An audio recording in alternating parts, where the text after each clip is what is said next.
Stadium for the Battle of Bloomington on the boys' side. Girls game to follow us in the nightcap. But first, it's the Jaguar boys and the Eagle boys. Josh Powers with you. Quickly down to our house announcer for the starting lineups. At goalkeeper, senior, number 1, Captain Carter Lansdale. Defender, senior, number 4, Captain Ricardo Vera Martinez.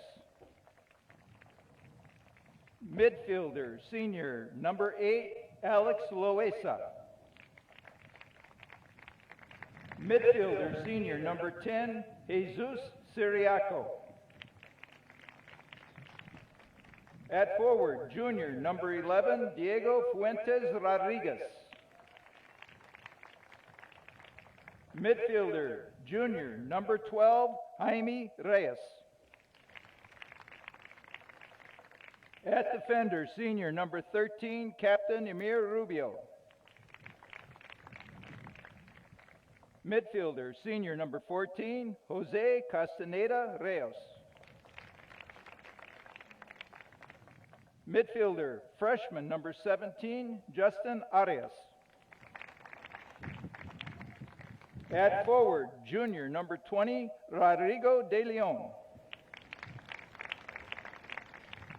And at defender, senior, number 25, Marvin Gonzalez Rodriguez. The head coach for the Kennedy Eagles is Dan Buchendorf. And now the starting lineup for the Jaguars. At goalkeeper, senior, number 1, Cormac Merrill. Midfielder, freshman, number 4, Dylan Gedderts.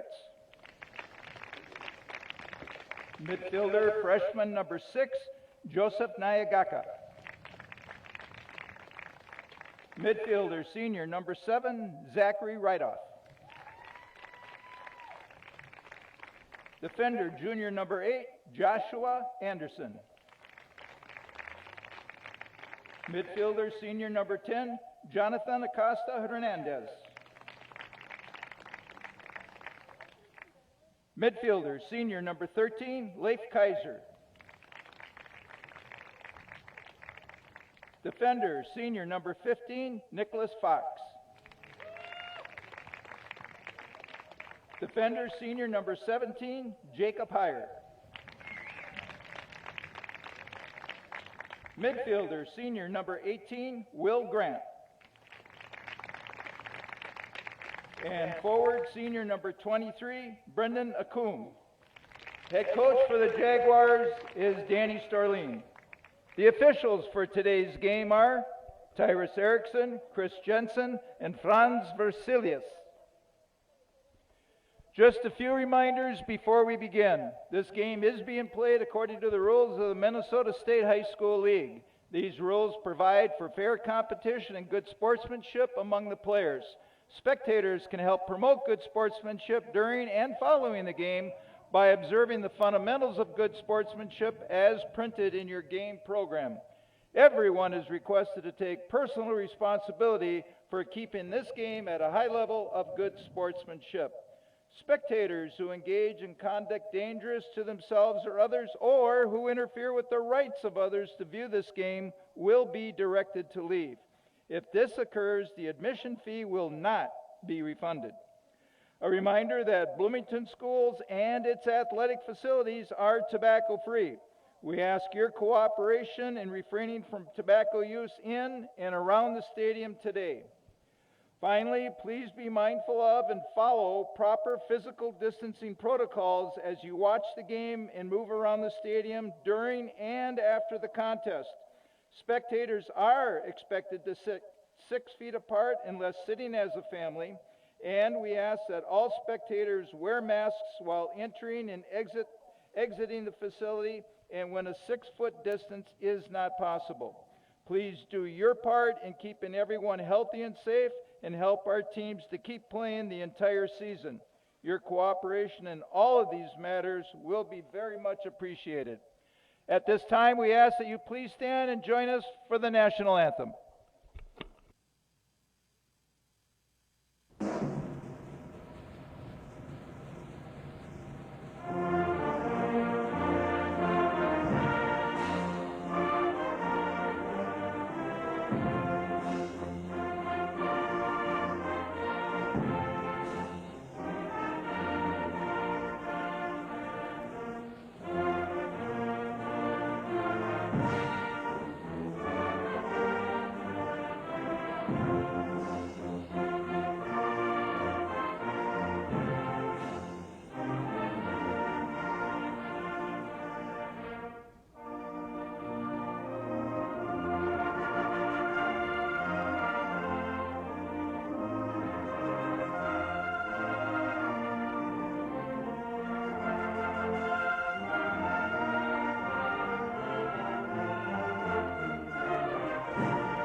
Ready for another Battle of Bloomington here on the soccer pitch on another beautiful night for soccer. We continue to luck out with the weather. Temperature is even warmer than normal for this time of year in early October, so settle in for our doubleheader. Boys first, girls to follow here on BEC-TV alongside our crew and alongside Alex Redding. Josh Powers with you.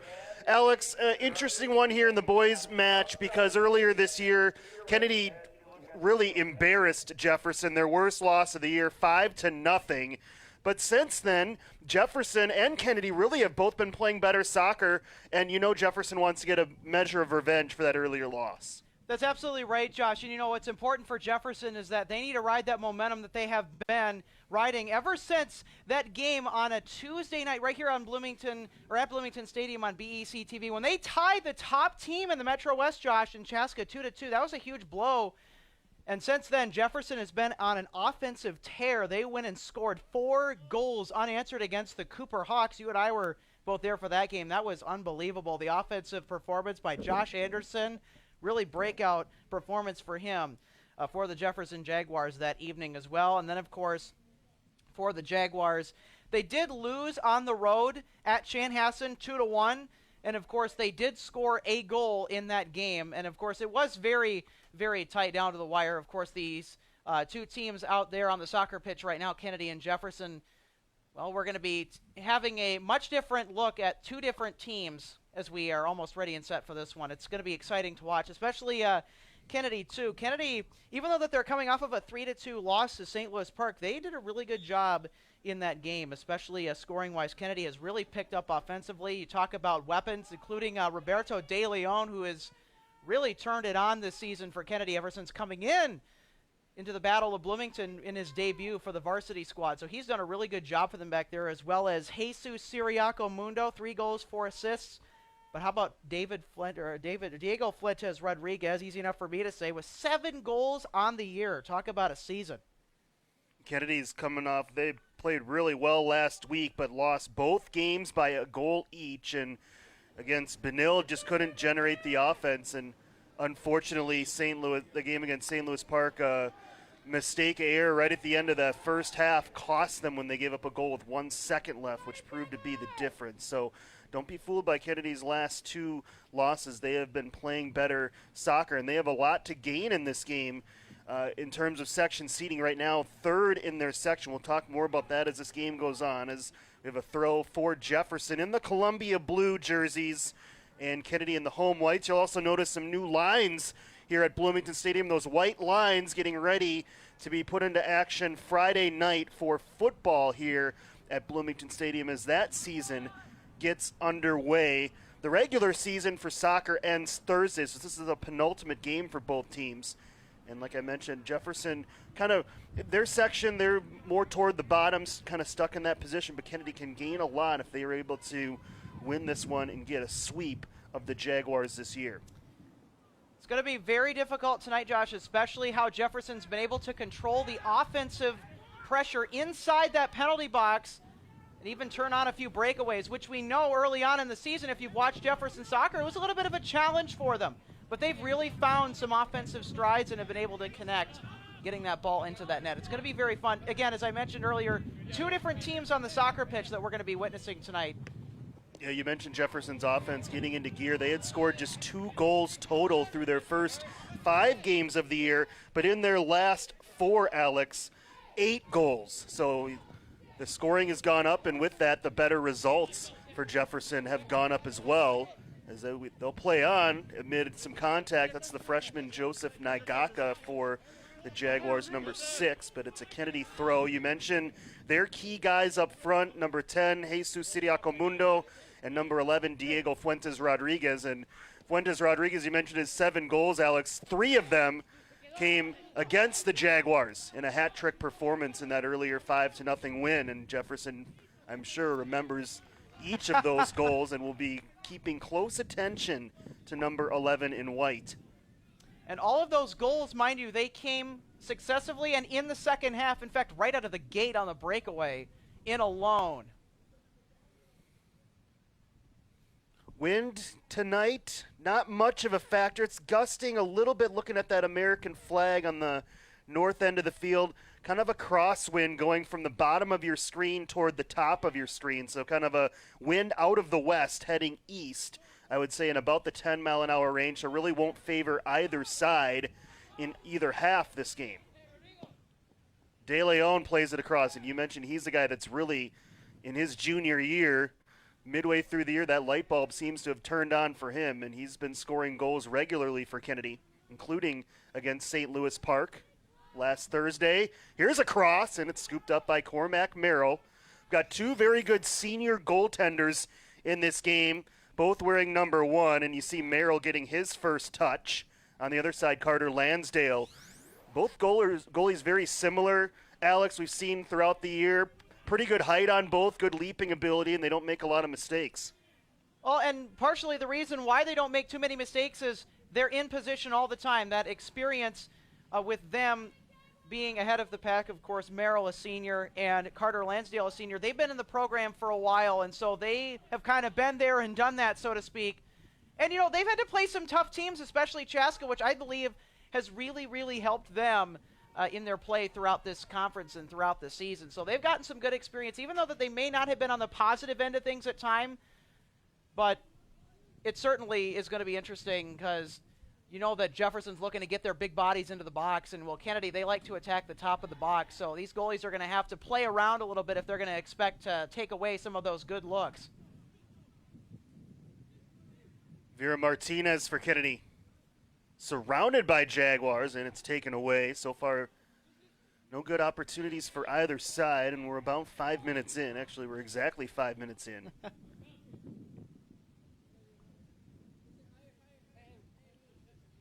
Throw here for Kennedy. We don't have a number 36. Maybe we can track that down. De Leon wore 36 last game, but he switched back to his usual 20 for Kennedy. Jaime Reyes slips, and Naigaka has it. Long boot ahead for Joshua Anderson, but taken away. We've seen him play strong all season. Marvin Gonzalez Rodriguez, number 25, a senior defender for Kennedy. He's going to be critical back there, along with the co-captain Emil Rubio.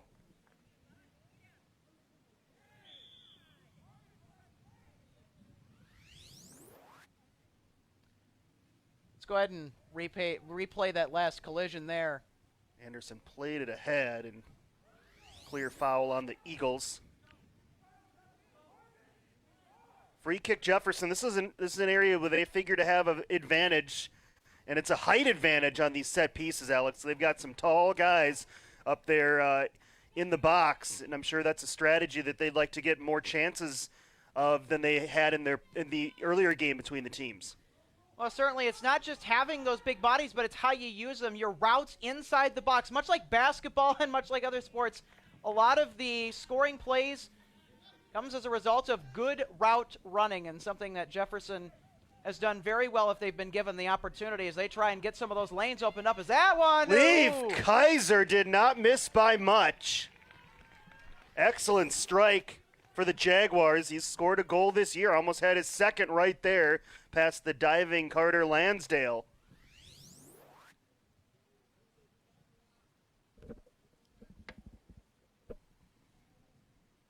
So first good look goes to the way of the Jaguars.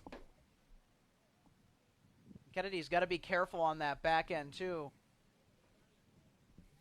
And we know that Kennedy likes to play very optimistically offensively, as we can definitely reference from the first meeting between the two teams. Kennedy was really kind of in control of that offensive possession time.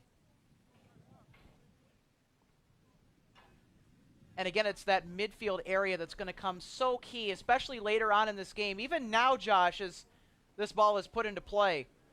And really, whoever sets the midfield tempo kind of controls the game. We certainly saw that in the first meeting. It was Kennedy just dominating that midfield area with Siriaco Mundo, who's played more of a forward these last few games for Kennedy. Now switching back toward that midfield area is more Diego Fuentes Rodriguez, but both of those young men certainly capable. Jefferson, we've noted in their games, particularly against that tie with Chaska, they have been playing much better in that midfield area as the season progresses. Vera Martinez tried to hit De Leon, hit the back of Nicholas Fox for Jefferson. Played across toward De Leon, and Kennedy scores! How about that carom, Josh? It's Jesus Siriacomundo finding the back of the net. That's a weird bounce. But again, Merrill had good positioning there, but again, he was caught really off balance off the ground. That's a very tough save to make if you do even make it, and that's a very low percentage save. But again, you can see Kennedy really right now is just trying to flood that penalty box as they should be, and right now it's a 1-0 lead, and Jefferson's got to figure out how they want to adjust defensively because you cannot have 3 attackers in your own box. Well, they also gave Reyes plenty of time and space to make that cross as Jefferson trying to counterattack, but it's offside. Joshua Anderson, an excellent ball by Reyes, and then Kennedy got a little fortunate. De Leon kind of swung and missed on that one, and it was Siriacomundo who was right there to capitalize, although Merrill got a good piece of that ball because he was so close to the net, delivered it with force. Watch De Leon here. He tried to play it but couldn't, and I think that caught Jefferson a little off guard, Alex. And even though Merrill got a good chunk of it, the pace on that strike from Siriacomundo enough to have it stagger across the line.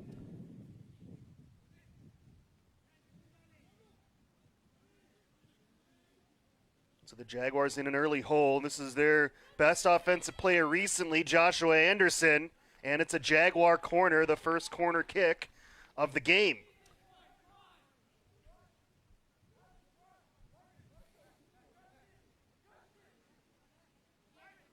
So here's what we talked about, set pieces, Alex, and a good chance for Jefferson here with that height to gain an advantage, guys. Certainly look at Will Grant and Brendan Acomb, 18 and 23 for Jefferson. They're playing more back towards the top of the box. Maybe Toward trying to drive it Acomb in. with the header, and it's kicked over the bar by Anderson. So you see right away where that Jaguar height can be an advantage, as Acomb had a clear look at that from about 10 yards out. We know it's about 10 yards out because of those new football lines. They don't have the yard marks or the number markers yet, but they're getting ready for Friday night football in a couple of days. Corner Jefferson. So far, good response by the Jaguars after that early goal. Let's take a look at the last free kick here for the Jaguars. You can see as the ball was put in, again, they're trying to charge that slot, but then again, the ball kind of went towards the back of the box as it was kicked. It had a little bit of a hook to it, as you could see there. Yeah, it would have been a lot to ask for a header to go in from that far away from the post. And right there it happened again. So it's going to be a little bit tricky for Jefferson, especially with that wind, as you mentioned earlier, blowing away from us. Good run here from the freshman Naigaka, but off of him last.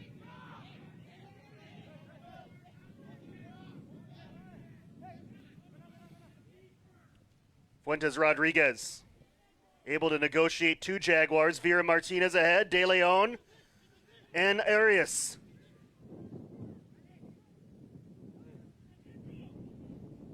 Fuentes Rodriguez looking toward the box for Siriacomundo, but blocked by Kennedy's number 4, Dylan Getters. He is also a freshman.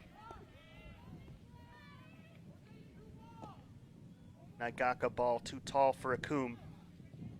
Gonzalez Rodriguez sends it the other way. This is Alex Loaiza Galvan for Kennedy number 8.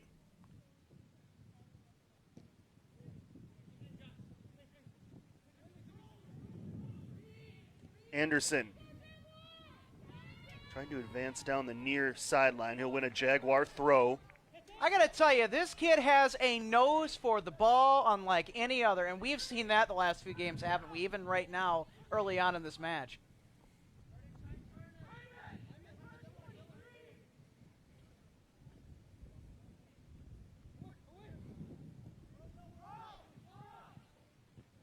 Nice header to keep it in for Jefferson. We'll see if Kennedy can try and convert it the other way. And there's a kick. Acomb scores! What a strike from Brendan Acomb! Helicoptered that one in. That might be the goal of the year for the Jaguars. From more than 25 yards out, Brendan Acomb. My God. How did he do this? All right, so there's the deflection right to him, and then he just takes a swing. Yeah, that's Unbelievable stuff. I think it surprised him it went in. surprised me a little bit too, and I'm like, wait a second. What a goal for Brendan Acomb. Holy cow.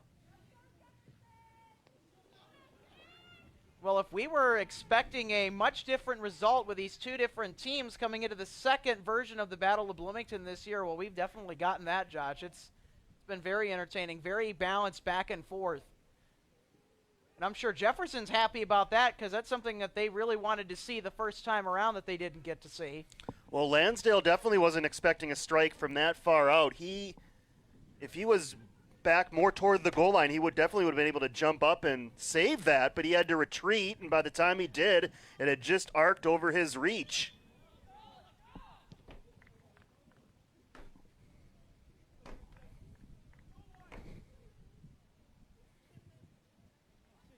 So we're all even at a goal apiece. If you just joined us, you missed a pretty explosive first 15 minutes of the Battle of Bloomington. And also the amazing kick by Brendan Acomb, Josh. You know, I thought Jefferson was going to get their first goal with one of the big men, including Acomb, inside the box, and that one was way out there. That was just kind of a what the heck moment. I mean, the ball just kind of bounced his way, just took a swing for the heck of it, I think, and that's why they always say, whatever sport, good things happen when you put it on goal. Most certainly, and definitely amping up the entertainment value here early on in this one. Well, if you're Jefferson, that is.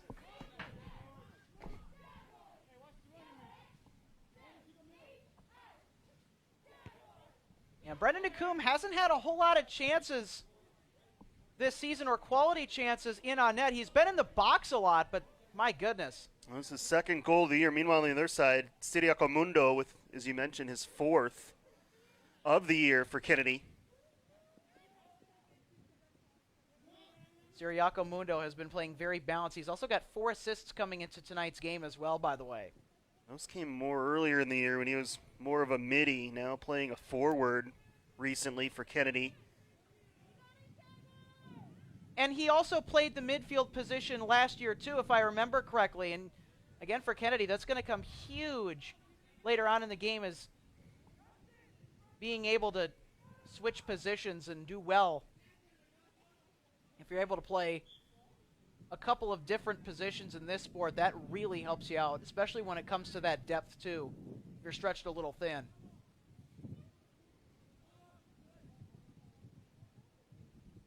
Also, a player to keep an eye on right now is number 10 for Jefferson, Jonathan Hernandez. He can provide a spark if he gets the ball and if he turns it loose. Wondering if 36 isn't Jose Castaneda Rios. We haven't seen him yet in this game. We'll keep our eye on that.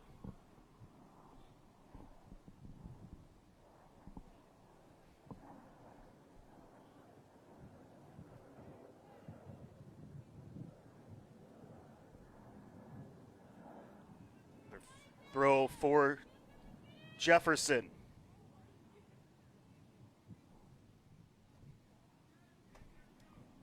Well, Hernandez to throw it back in for the Jaguars. Jefferson is doing a really great job of keeping, again, that offensive zone time in their favor.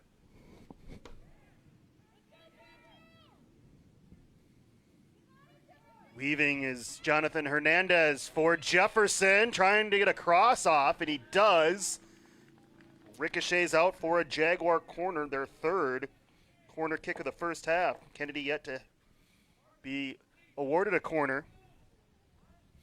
We've seen the freshmen all year for Jefferson, Dylan Getters, take these corner kicks. And for a coach like Danny Storlin, who has utilized set pieces so much over the years, says a lot about Getters, how important they value these set pieces that a freshman has been taking them for the most part.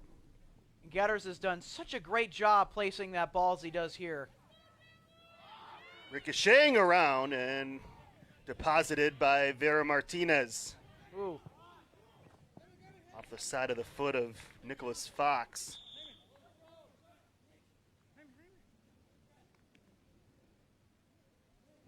Kennedy substitution. I think it's Nate Vidovnik. And indeed, it is Nate Vidovnik, number 26.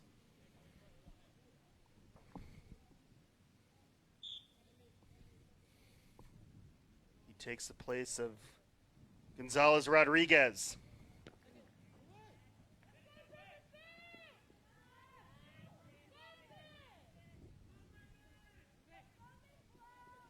Oh, nice move. Yeah, we think that's usually wearing number 14. Castaneda Rios made that move at midfield. Here's a Coombe. Heads it middle of the field looking for Anderson.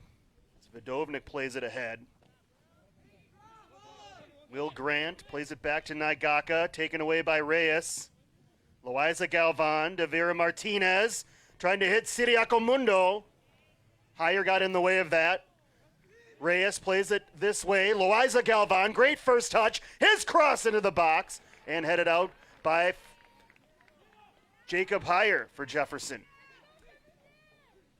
Jefferson's lucky there. De Leon was in the box threatening, ready to put that one in on a possible set piece for the Kennedy Eagles. Great play by Cormac Merrill. You're wondering, why is he diving for that? It's about 10 yards away from the net. Well, it was touched by Jefferson, so Merrill is trying to avoid a corner kick and did.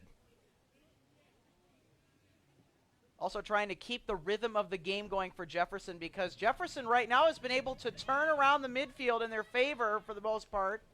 Kaiser tried to stab it over for a Coombe, but misfired. Gets it back, though. Hernandez in the 18. Hernandez past Lansdale. Anderson a shot. Hernandez a shot. And it's going to result in a Jaguar corner after Lansdale came up with a couple saves. My gosh. And again, we mentioned how great Cormac Merrill has played and his experience that he brings to the table. But how about Lansdale? It's really great poise way deep in that box as we get another look at this one, Josh. And another guy we've seen make plays, Jonathan Hernandez for Jefferson. And he's so good in tight spaces in that one. He's found enough of a space to squeeze off that cross, and it nearly resulted in a Jaguar lead. I also mentioned earlier, too, when I spotted Hernandez for the first time in this game, that when he gets the ball, Josh, he's going to make some great plays, as he did just then. But also a really good play in the box, too, by Vidovnik for the Kennedy Eagles. Nice box out. That's how you play defense. So if it weren't for Vidovnik and that defensive pressure, Jefferson would have gotten a goal. Look out. De Leon, Siriaco Mundo, what a save by Merrill. The scissor twinks. It was set up by Fuentes Rodriguez and a terrific play by Siriaco Mundo, who chested it over to De Leon. Oh, my Lord. So creative, Siriaco Mundo, then almost scored the goal off the initial save.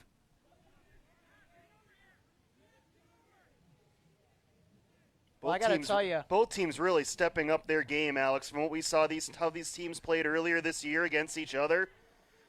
So much better the play on both sides of the pitch. Especially on the offensive side of the ball, Josh. It's just been so entertaining. These are two teams that struggled early in the year to generate goals, but not anymore. And that one goes out of play. Watch Siriaco Mundo here. He's going to, on purpose, chest it, redirect it over to De Leon there, and then it was Siriaco Mundo after the deflection. But give Cormac Merrill credit. That was a heck of a save. Well, on those kinds of plays and close, when in doubt at the deck. Take a seat, Cormac Merrill. Yeah, and again, it's not just the positioning, it's those instincts, too, that back up his good positioning, as we just saw, that even made it a challenge for Chaska to try and score when they had opportunities. Merrill comes to cut that one off before it could get to Loaiza Galvan. Brennan Akoum, so good on those back headers. Now look at him go after his own header there, as that one is cleared way out of play. And again, it's not just the set pieces for Jefferson, but those goal kicks too. They can continue that trajectory downfield with their height. Yeah, 30 yards away, if I'm not mistaken.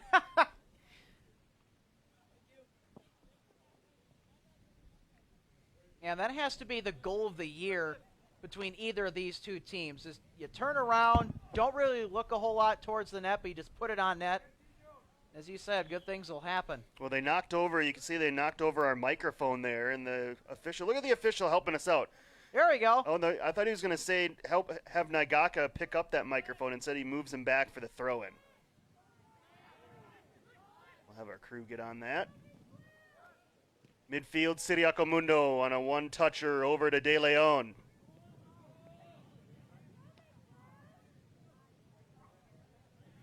Kaiser surveys the options, and it was cut off. Again, we think that's Castaneda Rios for Kennedy. It's a good clear by Kennedy because that allows more of their midfielders to get set here as Jefferson tries to prepare another rush. Brendan Akum tried to slip it into Joshua Anderson, broken up. Kennedy was also on him defensively. If there's a person they don't want having any chance at a scoring opportunity, it's him. Anderson, 1-on-2! And that one touched a little too far, but it was a good try. Even with that heavy pressure, you could still see the determination of Josh Anderson. Doesn't have a whole lot of moves, just plays straight up. There's nothing wrong with that. In fact, a lot of times, definitely beats being fancy. And you see that sometimes players try and be too fancy, try and be too creative, and it really does come back to bite it, but Josh is really good at just simply taking that play and driving it. As we can get another look here on the replay, see the double team there by the Kennedy Eagles defense, trying to make it as difficult as possible for Anderson. And again, credit the defensive pressure there for kind of breaking up that rush, and Kennedy now trying to battle for it in the midfield. But it's going to be that kind of pressure Kennedy's going to need to put on him if they're going to take away a huge chunk of that Jefferson offensive production, as we have seen in weeks prior. Well, at the end of that collision that you saw in the replay, Castaneda Rios went down, and he was substituted for as Gonzalez Rodriguez came back in. Meanwhile, Kennedy deep in Jefferson's end, but this one will go for a Jaguar free kick. Actually, a goal kick, apparently. Must have rolled over the end line.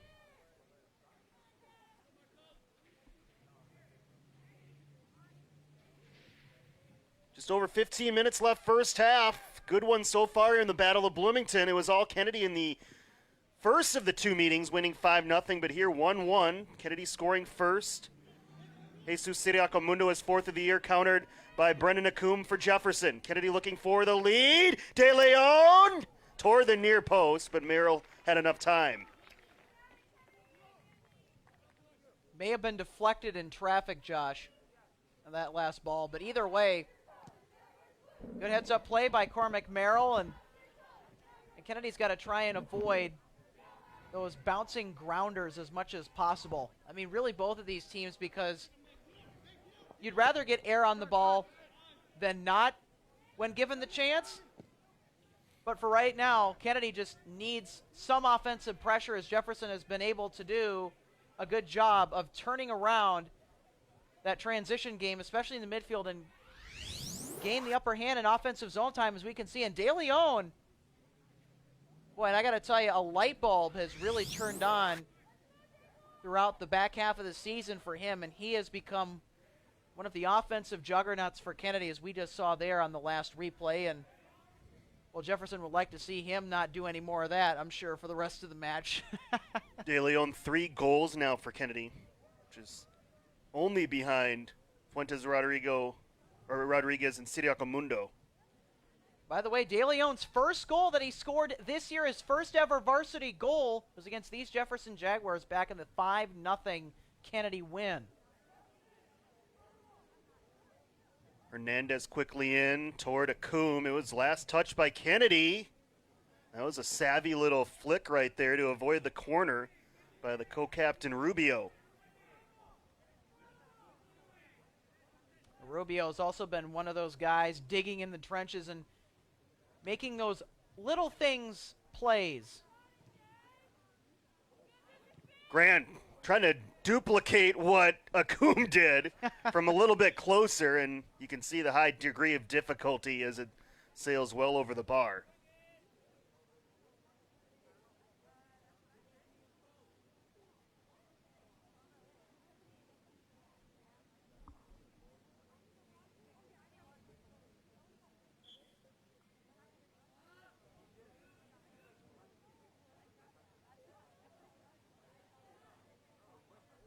Gonzalez Rodriguez for Kennedy. Creeping up toward the midfield line. Plays it across. This is Perez, number 9 into the game, Diego Perez. Return pass for him, and it glances off of his cleats for a Jaguar throw. Zach Rytoff, the senior, number 7. Very experienced back line for the Jaguars. You've got Rytoff as a senior, Nicholas Fox, a senior, Jacob Heyer, a senior. That back 3 for the Jaguars. And of course, there's another attribute that that back line has, and that's size, as we've mentioned all too often. It's rolling through the 18, and that one right over the bar by Artola. Let me tell you something about Artola, Josh. He's had a lot of those kind of chances this year. Hasn't quite been able to make them pay off yet, but he's another one of those key pieces for Kennedy's offense to provide some much-needed pressure right now. Jefferson just giving Kennedy a little bit too much, not necessarily space, but some of these balls that are going through are not being dealt with urgency for Jefferson. Or maybe as much urgency as Danny Sorlin would like.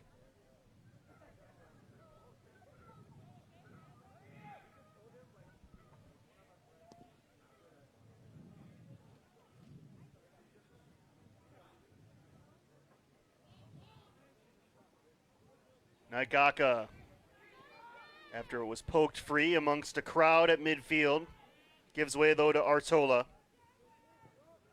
Vera Martinez ahead to Perez, too far.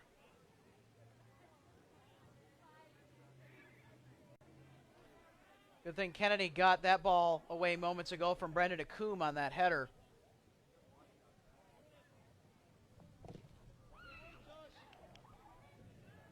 As that ball goes out of bounds.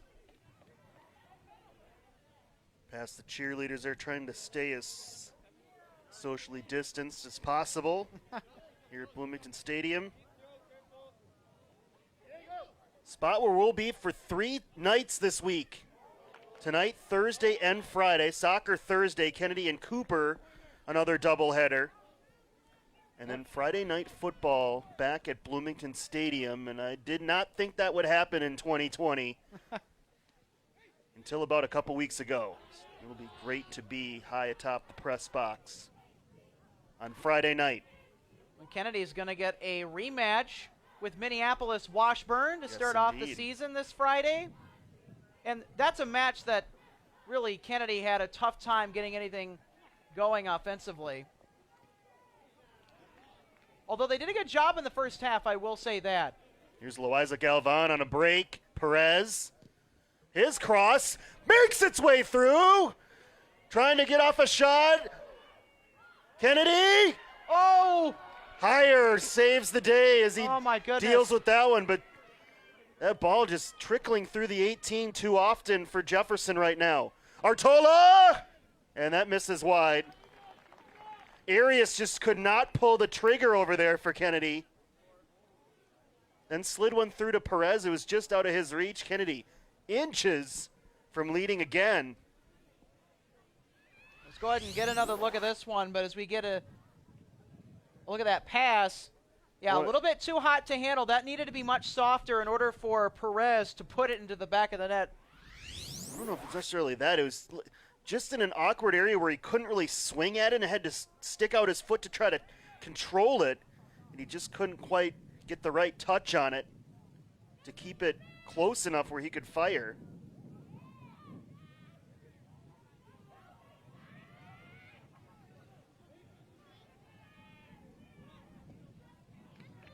Also on that last scoring opportunity for Kennedy, Artola had some pretty good backup pressure as well. And as I've mentioned before, he's been a critical part to this offense, providing pressure for him. Final 8 minutes of the first half.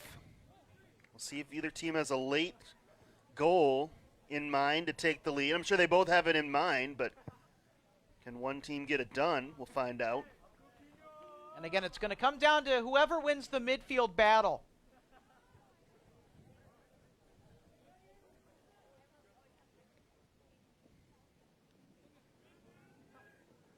Loaiza Galvan finds some space with Fuentes Rodriguez. Jonathan Hernandez also out there for Jefferson. Look out. Touched away nicely by Kaiser, but into the grasp of Vera Martinez. Ball ahead, Perez, but it's over his head. Good ideas. They timed that run nicely. Well, and that's where you want to get plays into the offensive zone to, is that middle area of the penalty box. And Kennedy, for the most part, they've had a really good job of doing that.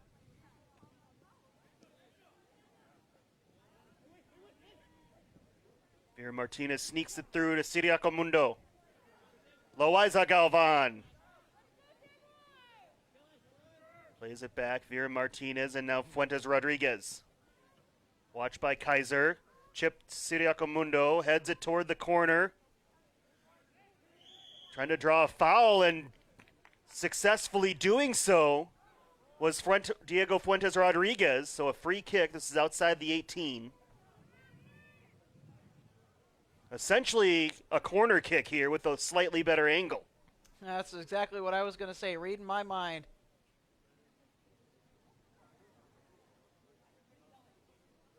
Yeah, much closer than a corner kick, too, by the way. That was not much outside of that 18. The strike, and getting a little top spin on that one, was Fuentes Rodriguez, an easy grab for Merrill. Long boot for Anderson. Kennedy needs to be careful. They had just a couple players back. But they deal with that nicely.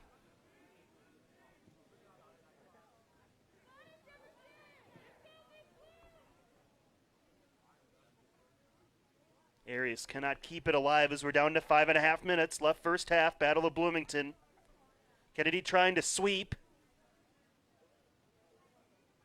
Jefferson certainly playing better than their first meeting, which was 5-0 Kennedy. Also, 4 of those goals were scored in the second half, including the hat trick by Diego Fuentes Rodriguez. Yeah, things spiraled negatively for the Jaguars in that game. Here, Kennedy's had the better of the play, but both teams equal on the scoreboard where it really matters. Well, and that equalizer, too, and that ridiculous helicopter-like kick by Brendan Acombe, just swinging that thing all the way around and putting it in from about 30 yards away, if I remember correctly. My goodness. And again, that kick, one of the goals of the year. It has to be. I mean, it's equivalent of you toss a golf ball up in midair, swing at it like a baseball bat, and hit it 250 down the middle of the fairway. I mean, the timing just had to be absolutely perfect on that one, and Acombe made it happen. Siriaco Mundo. Arias trying to track this down across. It ended up being more of a shot on a bounce caught by Merrill. Again, Jefferson, really nice job of taking away the middle. That's where Kennedy's been able to find a lot of offensive success, sneaking people into that box. And again, forcing Kennedy to try and kick it from outside of their comfort zone, more towards that edge, and making it a much easier play for Cormac Merrill to get in front of.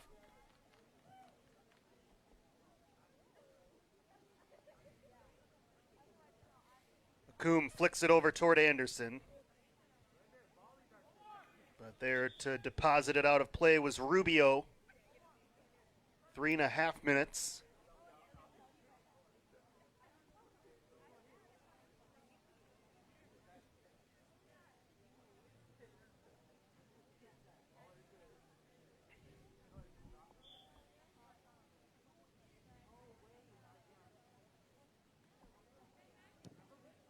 And again, that one cleared out of play. You might notice some threatening looking clouds.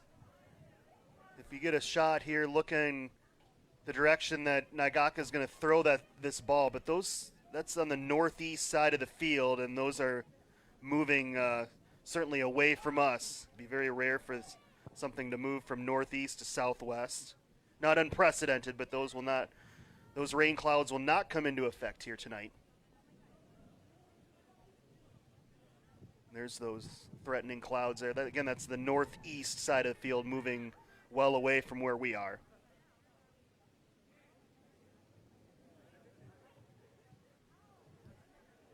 Sideline ball not able to be kept in by the Jaguars. So we're down to just over 2 minutes left here, first half. Good touch by Perez on the dead sprint, but so was Jefferson, and winning that sprint was Zach Reitoff. Again, he has so much experience back there, and we can see it was a nice little move. And again, it's going to come down to the little things, and that's what these experienced players do really well at, of course, as they are expected to. Reitoff takes it away, plays it to Anderson. And nice intervention there before they could get going. Rubio just plays it as far down as he could, knowing that the waning moments are about to happen in this half. And Kennedy, given what happened last Thursday, doesn't want to repeat that same fate when they gave up a goal with 1 second left, and it was off a set piece where some of the Eagles had stopped playing thinking the half was going to expire. And the Orioles took advantage, which ended up being a 1-goal difference in that game.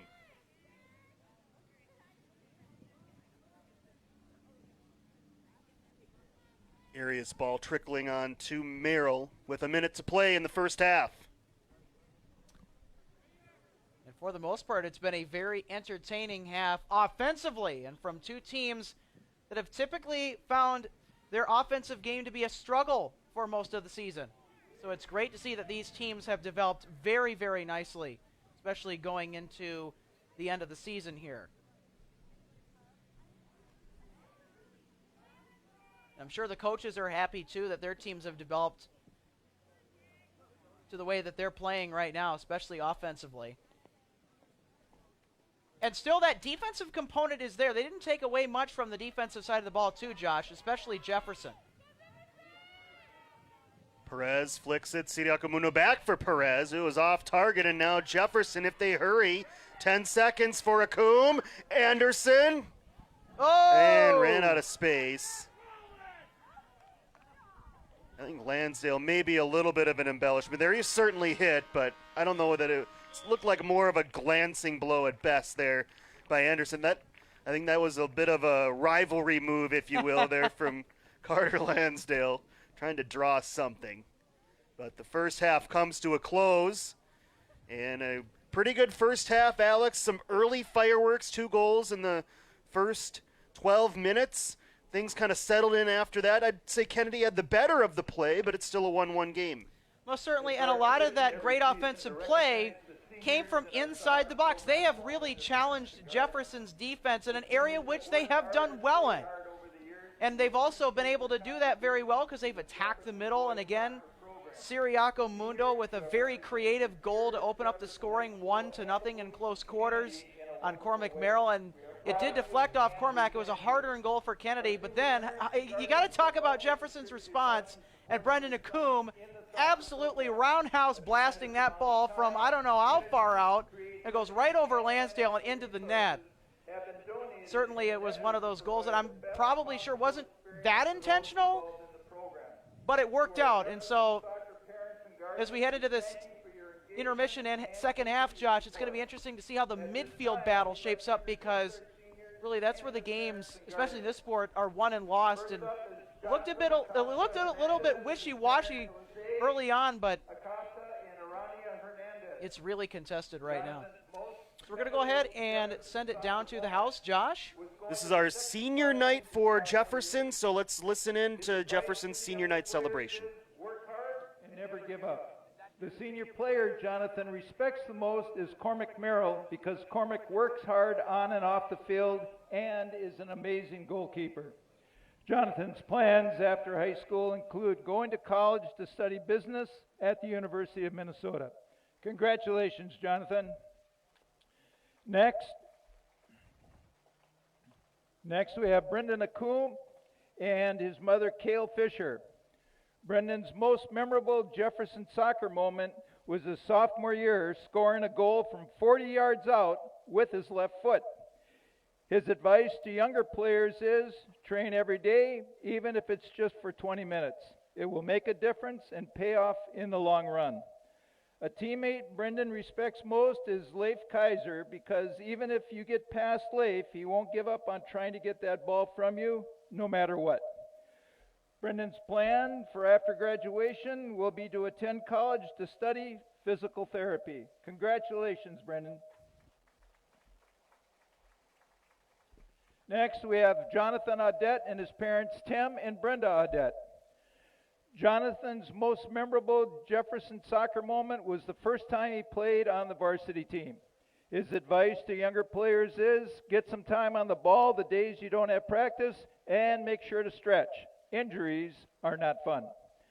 The teammate Jonathan respects most is Leif Kaiser, because Leif gives 100% every single day and doesn't quit. Jonathan's plan for next year is to attend college in Minnesota. He is undecided where. That will be at the moment. Congratulations, Jonathan. Next, we have Nick Fox and his parents Janet Copeland and Greg Fox.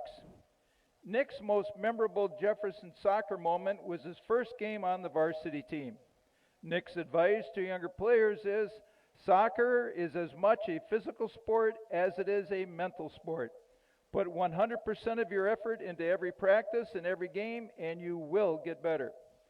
The teammate that Nick has the most respect for is Leif Kaiser, because of the level of effort and optimism that Leif brings to every game and practice. Leif sets a good example of what it takes to play at a higher level. Nick's plans for next year will be to attend college at the University of Minnesota. Congratulations, Nick. Next, we have Will Grant and his parents Mary and Tom Grant. Will's most memorable Jefferson soccer moments are celebrating every goal Jefferson scores. His most memorable soccer moment overall was winning the U11 state championship and scoring the winning goal in the shootout. The teammate that Will respects the most is Brendan Nacum, because his dedication and hard work before and during the season were top tier. Will's plans for next year is to attend a business school somewhere in the Midwest. Congratulations, Will. Next up, we have Jake Heyer and his parents Nikki and John Heyer. Jake's most memorable Jefferson soccer moment was playing Eden Prairie to a 3-3 tie last season in sub-50 degree rainy weather. Jake's advice to younger players is take the time to work on your strength and skills during the off-season. It will pay off big. The teammate Jake respects the most is Leif Kaiser for always keeping a positive mentality and hustling through difficult games. Jake's plan for next year is to continue studying at a college level and working towards becoming a dermatologist. Congratulations, Jake. Next, we have Aiden Ishog and his parents Tanya and Kevin Ishog. Aiden's most memorable Jefferson soccer moment was when Jefferson played Woodbury junior year and chanted Captain Basil on the bus ride to the game. Aiden's advice to younger players is find a fun group of guys that you're able to go out with. Just have fun playing soccer, and that will help you improve and help you learn. The teammate that Aiden respects the most is Zachary Patty Rightoff, because he made his way from the bottom all the way to the top through sheer determination and is an all-around good guy. Aiden's plan for next year is to attend Harvard. Congratulations, Aiden. Next, we have Leif Kaiser and his parents Lisbeth and Chris Kaiser. Leif's most memorable Jefferson soccer moment was scoring the tying goal against St. Louis Park to bring the game into double overtime during his junior year.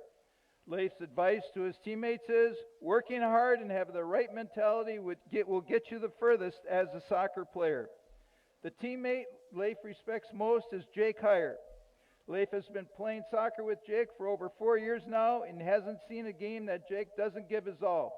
Leif says that Jake has always been there for him and has been a great teammate. Leif's plans for next year will include attending college, but is undecided on where that will be. Congratulations, Leif. Next, we have Cormac Merrill and his parents Joan and Joe Merrill. Cormac's most memorable Jefferson soccer moment was being named captain and helping to lead the team. Cormac's advice to younger players is keep focused and work on what you're good at, but don't be opposed to training other aspects of your game. The teammate Cormac respects the most is Leif Kaiser because Leif always is working for the ball and never gives up on a play. Cormac's plan for next year is to attend college in Minnesota. Congratulations, Cormac. Next, we have Jonathan Richard and his parents Mark and Susan Richard. Jonathan's most memorable Jefferson soccer moment was in his sophomore year heading balls with Coach Ingen. Jonathan's advice to younger players is practice outside of your scheduled practice times. The teammate Jonathan respects most is Leif Kaiser because Leif is a hard worker. Jonathan's plans for next year is to attend the University of Minnesota and then go on to medical school. Congratulations, Jonathan. Next, we have Zachary Richard and his parents Mark and Susan Richard. Zachary's most memorable Jefferson soccer moment was catching up to and stopping a breakaway to keep his team in the game. Zachary's advice to younger players is keep practicing and work hard, but have fun. The teammate Zachary respects the most is Leif Kaiser because Leif always works hard and is a good leader. Zachary's plans for next year is to attend the University of Minnesota and then go on to medical school. Congratulations, Zachary. Our last senior is Zachary Rightoff and his parents Melissa and Matt Rightoff. Zachary's most memorable Jefferson soccer moment was scoring 4 goals in a game in his freshman year. Zachary's advice to younger players is always give 100% effort in practice and in games. The teammates Zachary respect the most are Jake Heyer and Leif Kaiser because they are great leaders and great teammates. Zachary's plan for next year is to go to college, but is undecided on where at this moment. Congratulations, Zachary. And that is our senior soccer class. Once again, congratulations and thank you to our senior soccer players and their parents and guardians. All right, back at Bloomington State, but they barely got that senior night celebration in during halftime. A giant Jaguar senior class of a dozen young men being honored here at halftime due to COVID-19, not able to do the traditional walk with their parents, but some nice words nonetheless said about each Jaguar senior. Alongside our crew and alongside Alex Redding, Josh Powers with you. 1-1 our score as we head toward half number 2. The lights have come on here at Bloomington Stadium.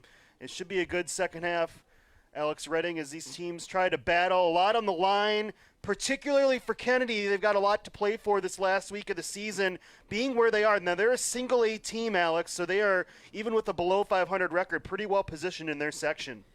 Well, yeah, most definitely, and they haven't even played anybody in their section, so I mean, I guess you could consider that they're not ranked right now, but they are sitting third right now at 3-5-1 overall is their record in conference. Of course, all games across the state of Minnesota for boys and girls soccer being played in conference due to COVID, of course. Right, and so Kennedy has not played a single A team all year. They are going to be battle tested. They have played only double A competition. It'll be very interesting to see when those playoffs start next week how Kennedy fares and how true that seeding might hold, given what you said, Alex. They haven't played anyone in their section. They haven't played anyone in their class yet this year. Well, certainly, and this kind of reminds me about the Kennedy basketball team from last winter. If you can remember, Josh, they played a class above where they typically are at in 4A, I believe. Right. And when it came time to go through the repetitions and playoffs, they beat St. Croix Lutheran. They almost knocked off Richfield if it weren't for a good second half against the Kennedy Eagles. The Spartans would be on the losing end of that battle. And that was quite a game to attend. So Kennedy, this is only going to benefit them as they move toward the playoffs here at the end of the season. Meanwhile, for Jefferson, they get to play a 2A playoff bracket in their section. They are in last place, but they are tied with Eden Prairie, which is 0-3-1 in the section, however. So they would love to move up and avoid that, try to get as good of a seed as possible for Jefferson, and they have a much tougher draw, being that they're a double-A school for soccer. And if those 2 losses for Kennedy last week, they could have really made up a lot of QRF points were they to have at least played to a draw with either Benilde or with St. Louis Park. And that's why those 2 losses by a goal each were tough for Kennedy, but they're trying to pull ahead here as they played it into the box. Arias gets to the left foot, and he scores! What a goal for Justin Arias! The freshman puts Kennedy on top. He's going to remember this one for such a long time. It's his first goal on the season. He already had 2 assists coming into tonight, Josh, and I got to tell you, this has to feel sweet. His first career goal for Kennedy. What a touch and what a strike. Couldn't have been better placed in that top corner. We have seen some goals tonight, Alex. Especially from long range, and if we know My anything gracious. about that, we saw a Coombe helicopter one partially all the way, maybe 30 yards out into the net. My goodness. Well, you heard Brendan Acoombs. They had each player fill out kind of a form that they would play or read back on senior day, and they listed his best accomplishment in a Jaguar uniform, a goal he scored sophomore year from a ways out, and I'm just thinking to myself, they probably want to amend that, yeah, given that goal he scored in the first half. Yeah, they might want to make some minor changes, quote unquote. I'm sure that goal Acoombs scored would surpass that one from his sophomore year, given the opponent, Kennedy. But right now, Jefferson finds themselves trailing once again, 2-1. Justin Arias, a memorable first goal for that Kennedy freshman. Can the Jaguars come back again in this one? Well, Jefferson definitely had to do that 2 times against the top bird in the Metro West against Chaska, if you remember. Good dribbling by Acoombs, got it out of a crowd. Grant, good first touch. Squirts across to Kaiser. Anderson. Naigaka now lines it up, tees it up, and strikes! And it was perfectly placed. But Carter Lansdale climbs the ladder to tip it over the bar. How about a great goal and a just as impressive save by Carter Lansdale. Yeah. And again, that position helped him out there. His positioning as good as Cormac, and both do excellent in that field as we get another look here on the replay. Great ball by Naigaka. Now, it might have gone off the bar, but you couldn't ask for much more from that location. And a Jaguar corner is the result. And this one twists its way, curves its way into the arms of Carter Lansdale. Lansdale is also lucky that it didn't move from side to side on him, really, because that one could have really been devastating.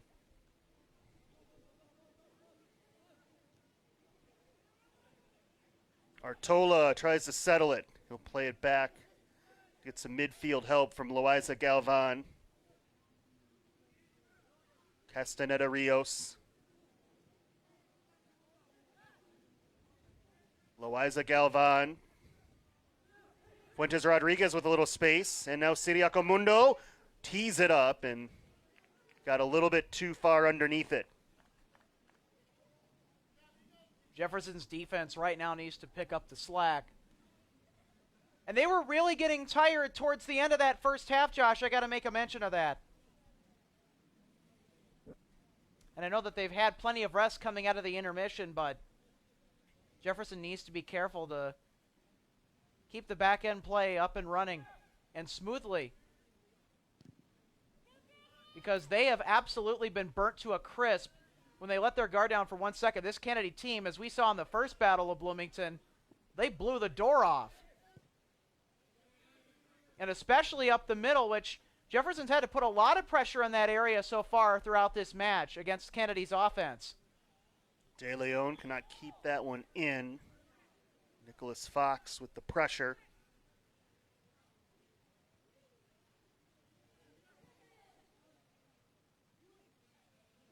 Good first touch once again. Arias trying for a second goal in quick fashion. Gets to that left foot again.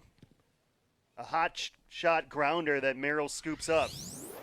Good job going to the ground for those. I mean, it's just like a ground ball in baseball. You get down and you make the play. Oh, that's because the in thing. case of it takes an awkward bounce, you're able to smother it right away. Exactly. You just don't want to get it by you. If you bobble it, fine. Most of the time, that's okay, especially from that distance out. Leif Kaiser, almost to a person. All the Jaguar seniors, they were asked to name a player on the team they admired or respected, and almost everyone mentioned number 13 in Columbia Blue, Leif Kaiser. Partially, it's because of his aggressiveness as to how he plays offensively and defensively. He never gives up on any play. That's pretty much what every player said. And we've seen plenty of that, too, this year, Josh, might I mention. And everyone out there for Jefferson is absolutely right on that. Vera Martinez. Perez. Given a little bit of space there, unable to squeeze it through. Gets the second try, though. Deflects off a Jaguar, and that took a little steam off of it. And again, you can see Kennedy's really trying to exploit that middle again, but Jefferson, good job to get a leg in there and break up that kick. Artola.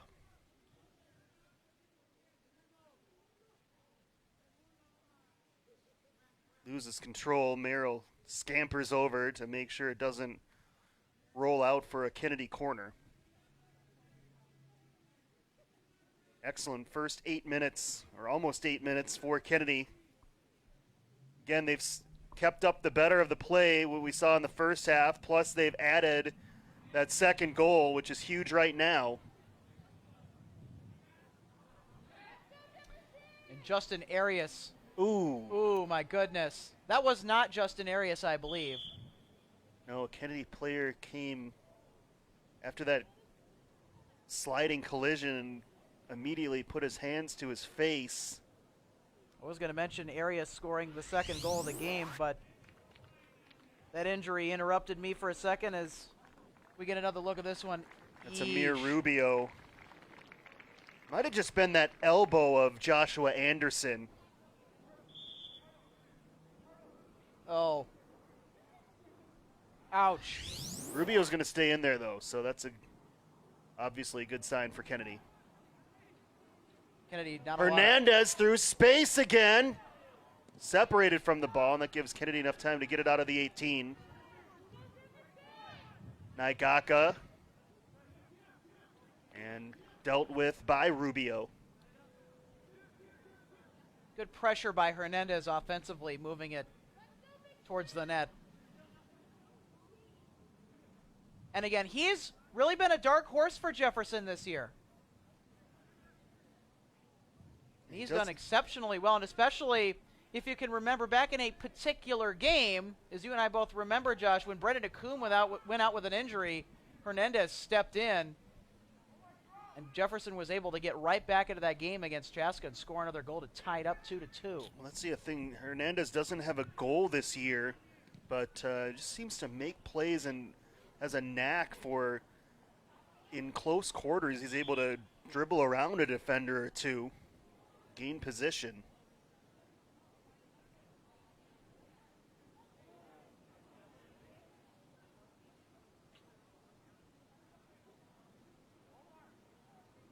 Jaguars sub in 14 sophomore Thomas Robar. He'll take the throw.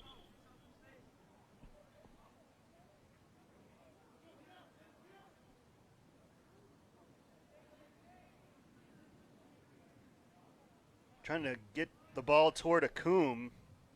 Denied twice so far. Now they go toward Getters. Here's Grant. Slides it over. Naigaka. It's been a little bit of a push by Loaiza Galvan, but it's a play on. Siriaco Mundo on the run. Look at the speed of Leif Kaiser. That's that effort everyone was talking about. Arias. Well, now it forces Kennedy's offense to settle it back down. Galvan, Siriaco Mundo, over for De Leon. Got some space, delivers it into the box, but it's dealt with nicely by Jefferson. Dylan Getters, right spot, right time. Absolutely, but it's Perez. Great touch, Perez, and blocked by Rytoff. Higher may have also been a factor. And again, you can see how well Jefferson's defense has been able to play the middle, especially up towards the top of that box. And that, believe it or not, Josh, is where they got destroyed, absolutely dismantled in the first meeting between these two teams. Jefferson, that is. Well, they've done a really great job of taking that away from the Kennedy offense. It's been mostly stuff inside the box that they've been having to worry about for most of this game. Well, we're in the last half hour. Kennedy has reclaimed the lead here in the second half alongside our crew and Alex Redding, Josh Powers.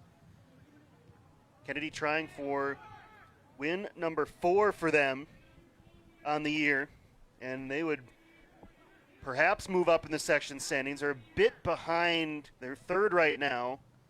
It's a bit of a gap between them and second place, but also a gap between them and fourth. It'd be interesting to see how many QRF points Kennedy can get the last week of the season. They have Cooper on Thursday. We'll have that one for you as well here at home on BEC-TV.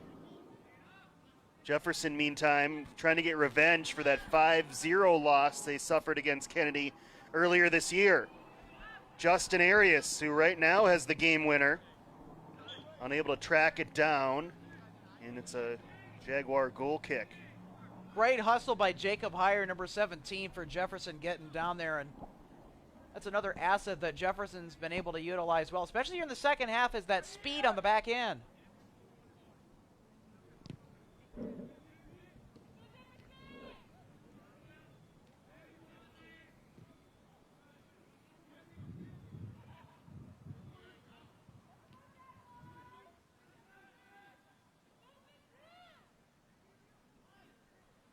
Settled by Fuentes Rodriguez finally. That ball was pinballing up in the air forever on a series of headers.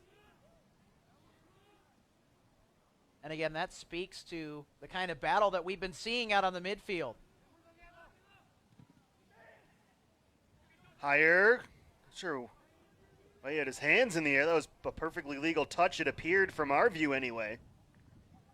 Maybe he was looking for a call that didn't come. I mean, I didn't see anything. Usually you'd put your hands in there like that when you've possibly committed a handball. That ball appeared to be rolling on the ground. It's possible it could have came up quickly from his foot in a vertical direction, but it's hard to tell from our viewpoint.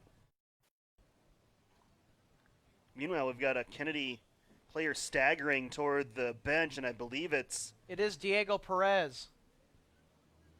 A sophomore for Kennedy, number 9.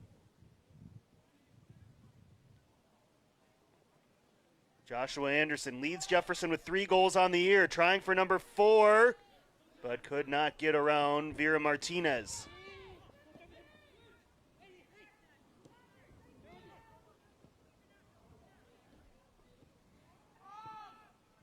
Good nice passing by Kennedy. I think you were about to say the exact same thing, Yeah, exactly. Alex. Great touch pass. Nice move. Then a good job by Dylan Getters stepping in for Jefferson to try and break that rush up, and did. That's the kind of control advantage Kennedy has enjoyed at the midfield area in this game, which has allowed them to have way more offensive chances than Jefferson. Here's Artola. All glances off of Artola. Again, another good touch by Getters to get it out of play. But it will be a Kennedy throw-in. Co-captain Ricardo Vera Martinez. Kennedy, and even throughout this game, is doing a great job of settling down those passes and just getting it flat on that turf. And again, a lot of these Kennedy Eagles display such great ball control. And in the midfield area, especially, where they've been able to, for a good chunk of this game, been able to dominate. Or at least make it very difficult for the Jaguars, and that really is what this game is going to come down to. Reminder, girls game next after us if you're watching live, 7:15 approximate start time here on BEC-TV. And that was a 1-1 tie, by the way, when the girls teams met here at Bloomington Stadium. Sure, each team would like to, you'd hate it for it to end in 2 ties, both of these games. You'd like one of the teams to get a win. We'll see what happens in the girls game. I'd be surprised if there were even 2 goals scored in that game later tonight. Both teams are so good defensively. Especially Jefferson, and even in the back half of their schedule, I mean, facing teams like Benil, they've done superb. Here's a dangerous ball, but dealt with by the header of Brendan Akum. Blasted ahead towards midfield, Naigaka. Not going to get there first, and look how just poised Kennedy is. As I was going to say, those touch passes, again, are really showing their true colors, and they do come out very vivid, and might I mention, not too fancy, but very technical. They get the job done. Good win by Arias. Ball for Siriaco Mundo. Oh, a mistake by Merrill, but look who's right there. Didn't take anything for granted. The senior Jacob Heyer.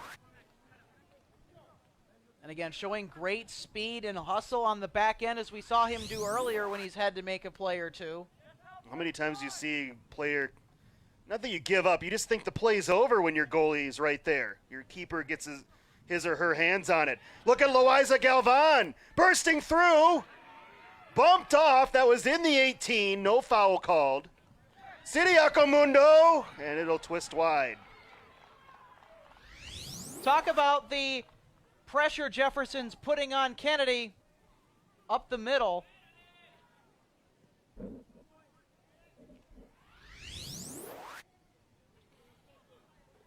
I tell you, Jefferson, because of how their defense has been playing in the slot, they have had so many breaks on some pretty good-looking chances that Kennedy has taken on the net.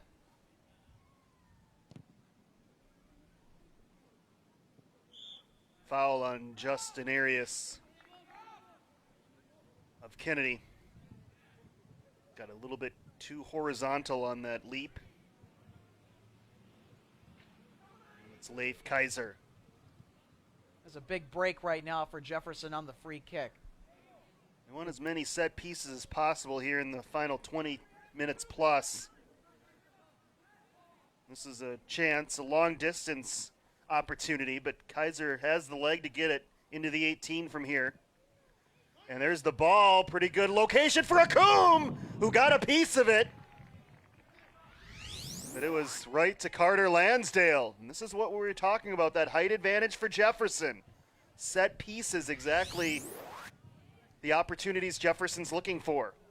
And they like to move their big guys right up the slot, especially on those set pieces. And if they get a break on you, there's pretty much nothing you can do about it unless they don't quite get a clean handle on the ball.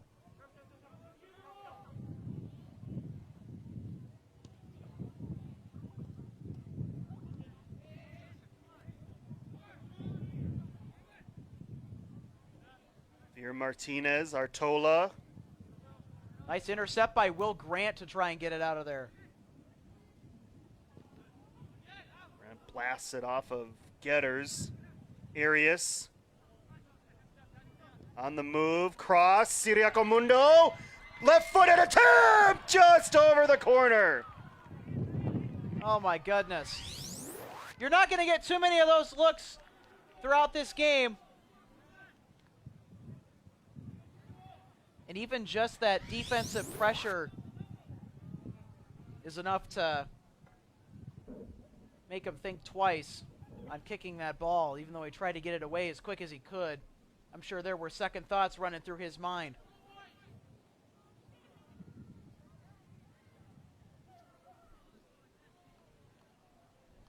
Jesus Siriaco Mundo, so dangerous. Siriaco Mundo scored the first goal of the game for either of these two teams back in the first half. Good sliding kick to try and get it out. It was Jacob Heyer. Siriacamundo scoring in the game's first 10 minutes for Kennedy. Then it was Brennan Acombe for Jefferson with a highlight goal of their year from about 25, 30 yards out, arcing it over Carter Lansdale. But then for Kennedy, earlier in this half, the freshman Justin Arias with a goal from just outside of the 18. And that's the difference right now, is Kennedy 20 minutes away from a Battle of Bloomington sweep. Justin Arias for Kennedy, only a freshman too. The Kaiser again had a great ball from about this spot moments ago. This one drifts a bit too far. Red basket catch for Carter Lansdale. And too much hang time. Naigaka slide tackle. Anderson! Anderson can't quite get to that second touch. Castaneda Rios charges over to blast it away. Castaneda Rios, one of the leaders for Kennedy, especially on defense there, as he's able to get a oh-so-critical clear. That would have been a potential Jefferson goal had he not probably cleared that out. And Leif Kaiser may be a bit shaken up as he staggers over to the Jaguar bench. And meanwhile, Dylan Getter's going to put it in for Jefferson here on their corner kick. Jonathan Hernandez checks in for him. It is a Jaguar corner, as you mentioned, Alex. Getter's low ball sneaks its way into the box, and then Kennedy clears. Right off wins that challenge from De Leon. Getters has some space over there, chips it toward the 18, and Gonzalez Rodriguez heads it out, but it is another Jaguar corner. Starting to get more chances now, Jefferson. And Kennedy's got to be careful that they're not giving Jefferson these kinds of chances, of course, especially when you have the leg of Dylan Getters, who's been so accurate on these corner kicks. He's made a lot happen for Jefferson in the scoring opportunities department. Better location here. Acombe heads it just wide. And again, even more reason for Kennedy to try and avoid the corner kick as much as possible, just because of Jefferson's size, as we've mentioned too many times throughout the season. Even in this game, you just see all the big bodies down there. Acombe, Grant, and others, of course. And yet Kennedy certainly very lucky to get out of their own zone with the chances Jefferson had on the last possession, or potential chances. Grant with some space. And it's through. Roll bar cross, and a bit too shallow. It glances off the crossbar, side crossbar.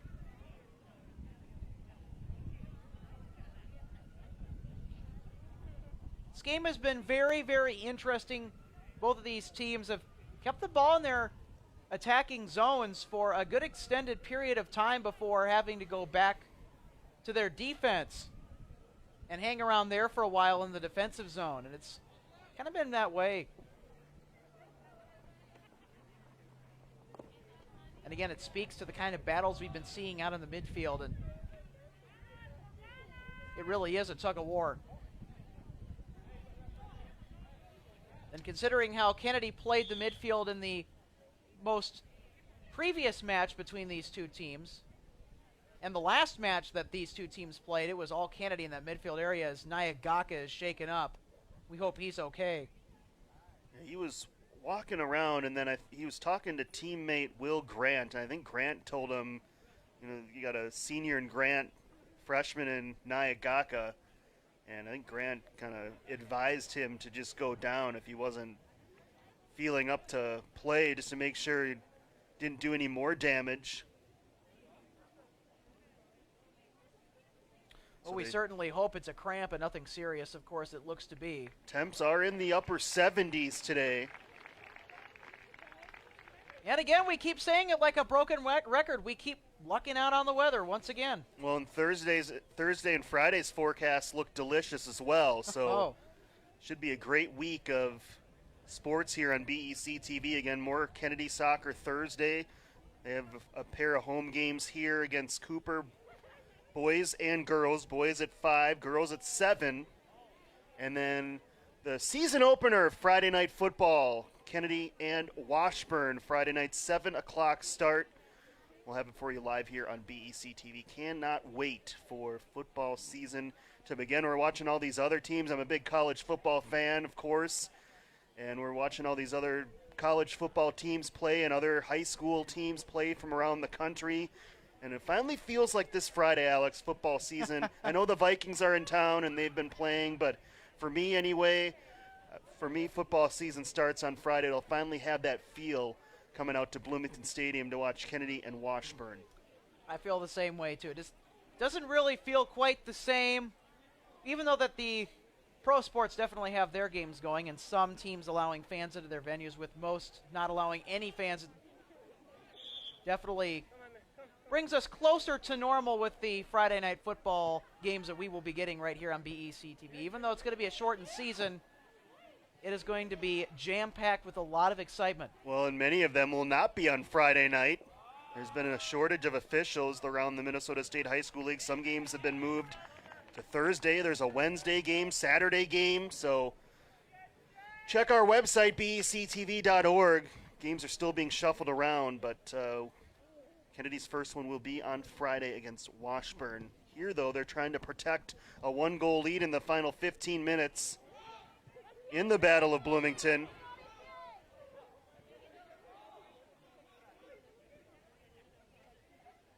Will Grant plays it ahead, too far for Robar. Blasted the other way by the Eagles.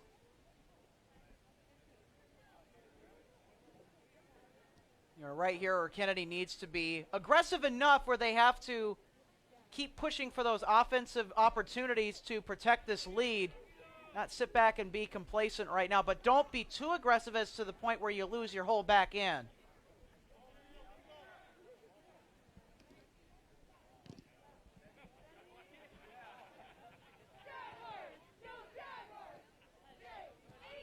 Higher flicks it ahead. Kaiser over to Robar for Jefferson. Tried to poke it toward a Coombe. It was taken away by the Eagles. And here they come the other way.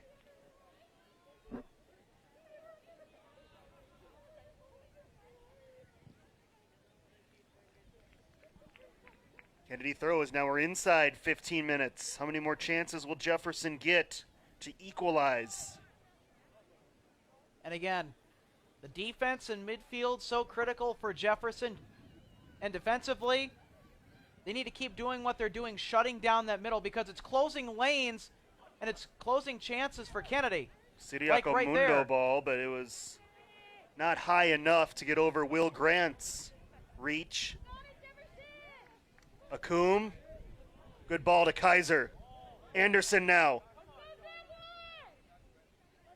Anderson deciding and hits the back of Fuentes Rodriguez. And that ball going out of play. Yeah, if Jefferson's going to get some quality chances here within the final 13 and a half minutes, again, that midfield battle. Strike Joshua Anderson, but well wide of the mark. Lansdale had it covered if it was on net.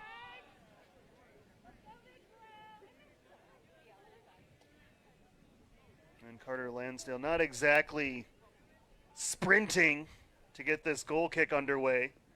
Kennedy can take its time. Well, and he knows he needs to take his time.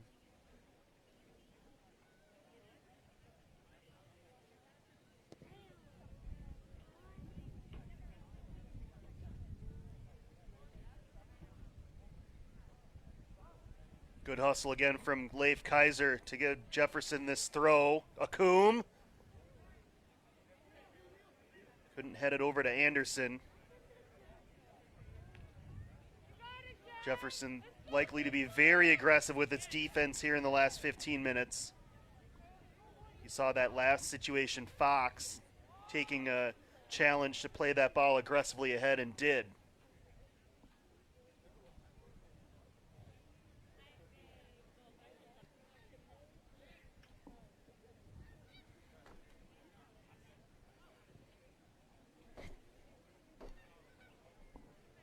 Kennedy doing a really nice job of moving it back into the attacking zone here.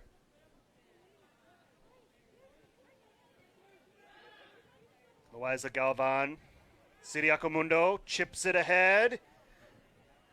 Galvan couldn't get to that second touch. Arias, though, wants to get to that left foot again. There it is. A bending ball backward that caught Merrill off guard, but he outstretched and made the save. Reverse English on that strike from the freshman. You can tell Arias is gaining a bunch of confidence here in this game. Most certainly, and that's called making the goalkeeper work. That's what you want to do. Even though that Merrill was able to make an incredible save, make the goalie make a save.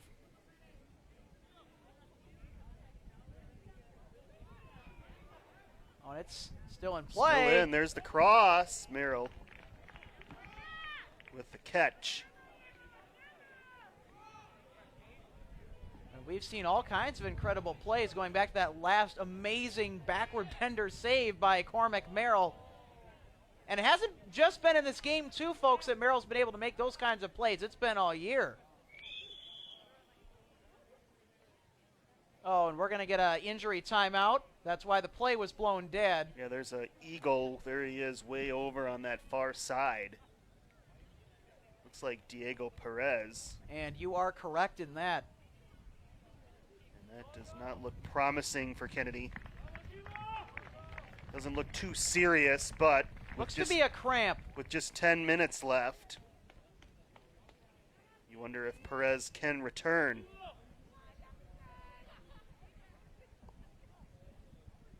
Losing an offensive player not as damaging for Kennedy given the situation in this game.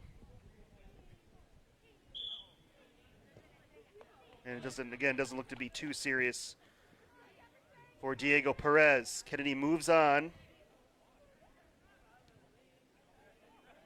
De Leon goes up for the header, but Jefferson is there to clear it away as we head toward the final 10 minutes. And again, Jefferson's defense has been able to clear the middle excellently on that last drive, but look out, here come the Eagles. Fuentes Rodriguez, wide of the mark.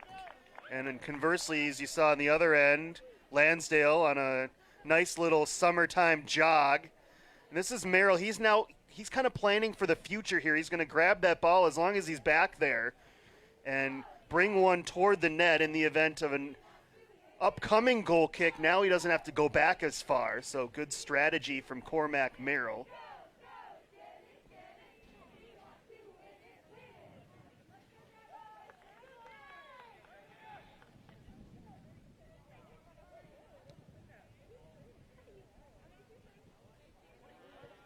Grant blasts it all the way into the attacking zone. Anderson charging, and Lansdale way out there to grab it.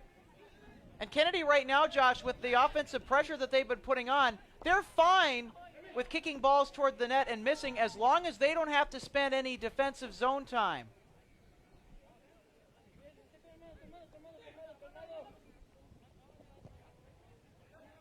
Reyes hits it high in the air, taken away by Getters, and Joshua Anderson offside. Surprised Kennedy's defenders were that close to the midfield line. You see that takeaway was not too far away from midfield by Getters.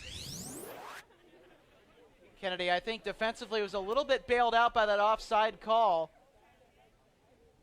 But again, Anderson can be really, really sneaky and find a hole in coverage as Merrill goes right out to get it in traffic. And that's how Anderson has been able to get a lot of his goals on the year too, Josh. He's been able to find a back door more often than not.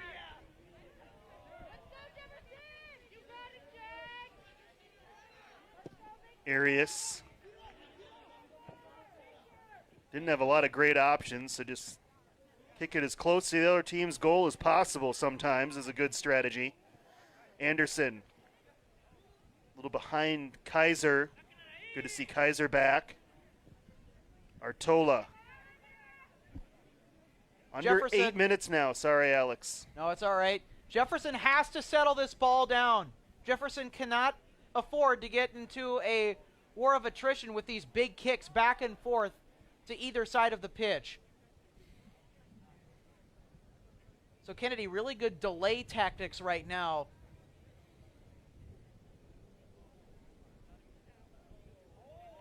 Taking away Kaiser. Jefferson needs to make something happen here in the final 8.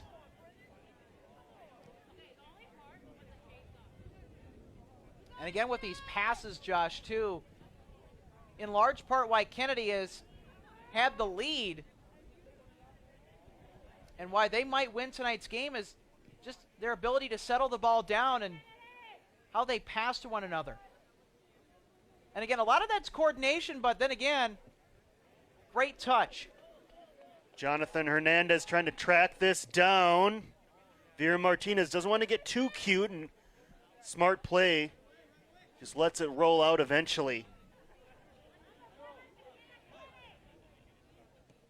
Kennedy doing a really nice job of just being technical and not fancy, even though that they have a lot of great ball handling skills and other great essential soccer skills as well that they've been able to demonstrate very well all year. But at times it can be a little bit challenging to kind of restrain yourself to not do anything fancy and just be straight up technical. And they've done a good job of doing that for most of this game. And in fact, for pretty much all the game. Final 6 minutes. A lot of room for the freshman. Arias! Another back bender. This one sails wide of the near post. That was a pretty good looking kick by Arias. And what I mean by back bender is typically a left-footed strike is going to curve from left to right. And Arias caught Merrill off guard with that earlier shot on goal.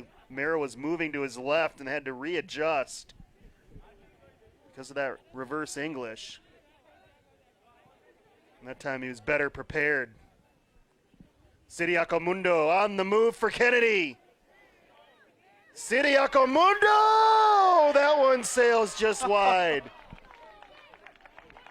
Yet another scoring opportunity for Siriaco Mundo in this game that has just missed the mark. He had a goal. And he had one earlier, too, after scoring his first goal of the game. And his only goal of the game. And that goal by Siriaco Mundo was scored 15 minutes in.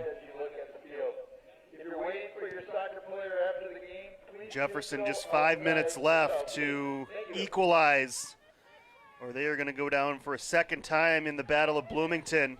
Good takeaway, Nicholas Fox. Long balls just not connecting for Jefferson. It's been Kennedy in their ball possession, midfield area, their control that has dominated this game. And again, as I've said, once you take away the midfield, you are in control. Arias trying to slide it around Jonathan Hernandez, and Hernandez emerges. Maybe that can give Kennedy or Jefferson a spark. Jefferson needs to try and put him in some good positions to create that elusive spark. Fuentes Rodriguez still with it somehow. Good pressure by Getters at the top of the box. And that's just it. Jefferson playing defensively right now. De Leon toward the near post. And it took a pretty good dive from Cormac Merrill to keep it out. And again, another textbook great save by Cormac Merrill, getting down to prevent any weird hops. Again, those balls can be very fluky if they are put on the ground. or if they have a pretty low trajectory towards the net.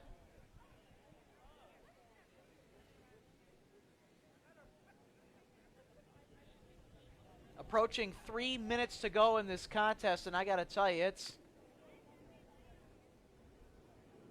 how sweet would it something. be for Kennedy to get that season sweep and another win in the right side of the ledger as they head toward the playoffs next week. Here's Anderson, though, and Jefferson's going to get a corner. And again, what determination by Joshua Anderson going after it. Well, it's not going to be a corner, apparently. But either way, you got to like the aggressiveness that he's been able to show, especially having a huge knack for finding a back door to try and sneak through that defense. Carter Lansdale's doing about a 13-minute mile there, pace. At least he's jogging.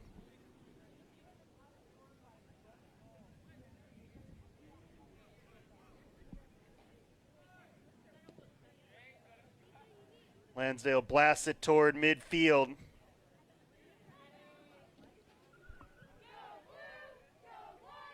Does Jefferson have one more threat in them? Kaiser, ball for Anderson, it's onside. Anderson trying to get space and fires right on. But it was a relatively easy save for Carter Lansdale. That is really good one-on-one pressure, by the way. Might that be the last Jaguar chance?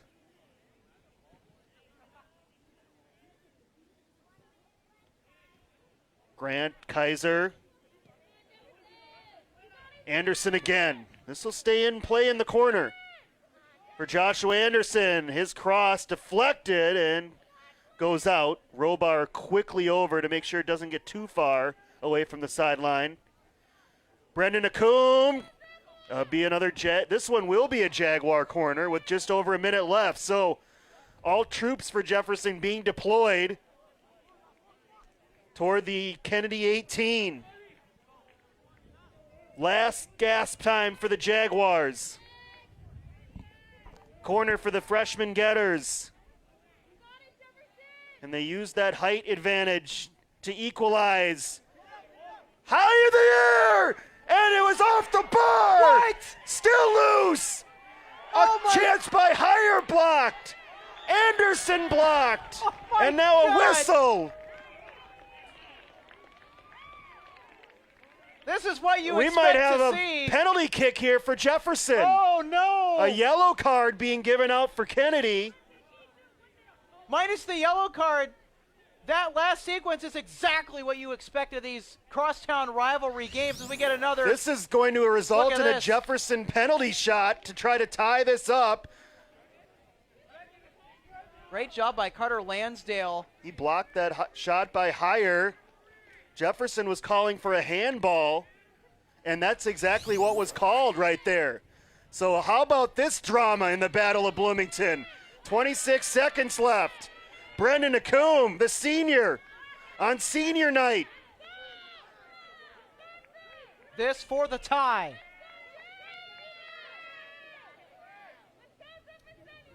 Kennedy, one last-second substitution. Acombe, no, he's denied by Lansdale. What a follow-up save. Carter Lansdale saves the day for Kennedy.